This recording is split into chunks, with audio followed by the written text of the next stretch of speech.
എൻ്റെ കൂട്ടുകാരെ, നമ്മുടെ ചാറുകറി റെഡിയാക്കുവാണേ. നമ്മളിന്ന് തക്കാളി കൊണ്ടൊരു ചാറാണ് വയ്ക്കുന്നത്.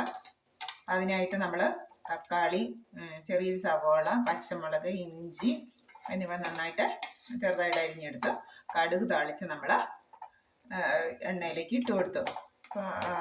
അത് എണ്ണയിൽ നന്നായിട്ട് വഴന്ന് കിട്ടിയപ്പോൾ നമ്മൾ അതിന് ചേരാൻ പാകത്തിന് ഉപ്പുനീര് ഒഴിച്ച്. ഇത് കണ്ടോ, തക്കാളിയൊക്കെ നന്നായിട്ട് വെന്തുടഞ്ഞു. അതുപോലെ പച്ചമുളകിൻ്റെ എരിവൊക്കെ തക്കാളിയിലേക്ക് പിടിച്ച് നമുക്കിങ്ങനെ തന്നെ ഒരു തൊടുകറി ആയിട്ട് വേണമെങ്കിൽ ഇത് ഉപയോഗിക്കാം. ഞാനിപ്പോൾ ഇതിനെയും ചാറാക്കാൻ പോവുകയാണേ.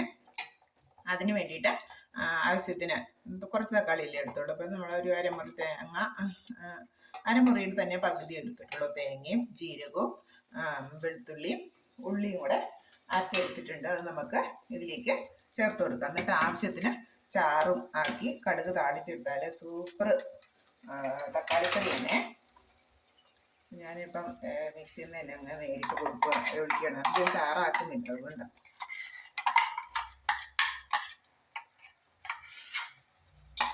പിന്നെ ഈ പച്ചമുളക് ഇട്ടുകൊണ്ട് ഞാൻ പ്രത്യേകം മുളക് ചേർത്തില്ല, എരിവുണ്ടല്ലോ. നമുക്ക് അതിനാവശ്യത്തിന് വെള്ളം ചേർക്കണം. ഈ മുളകും ഈ അരപ്പും തേങ്ങ അരപ്പും ഒക്കെ ഇതിലേക്കൊന്ന് പിടിച്ചിട്ട് നമ്മൾ അധികം ചാറാക്കുന്നില്ല. അതുകൊണ്ട് മിക്സിയിൽ ഇങ്ങനെ മാക്സിമം ഇങ്ങനെ ഇതിൽ നിന്ന് അരപ്പ് അങ്ങോട്ട് എടുത്തിടുക. പിന്നെ ലേശം വെള്ളം ഒഴിച്ച് ചാറാക്കുന്നുള്ളൂ.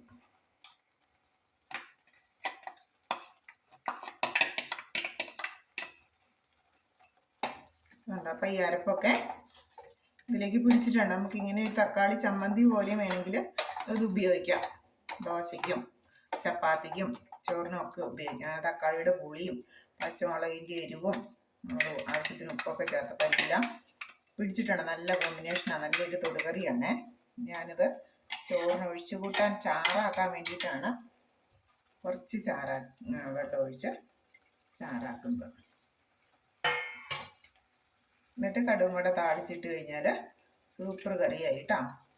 അപ്പം എല്ലാവരും ഇതൊന്ന് ട്രൈ ചെയ്തിട്ട് കമൻ്റ് അറിയിക്കണേ. ഇങ്ങനെ വെച്ച് നോക്കിയിട്ട് സൂപ്പറായിരുന്നോ, എല്ലാവർക്കും ഇഷ്ടപ്പെട്ടോ എന്നൊക്കെയുള്ള ഒരു കമൻ്റ് അറിയിക്കണം.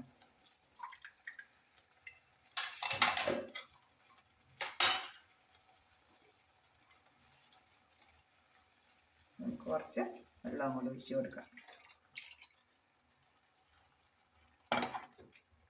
തക്കാളിയിൽ നിന്ന് അത്യാവശ്യം ചാറായി.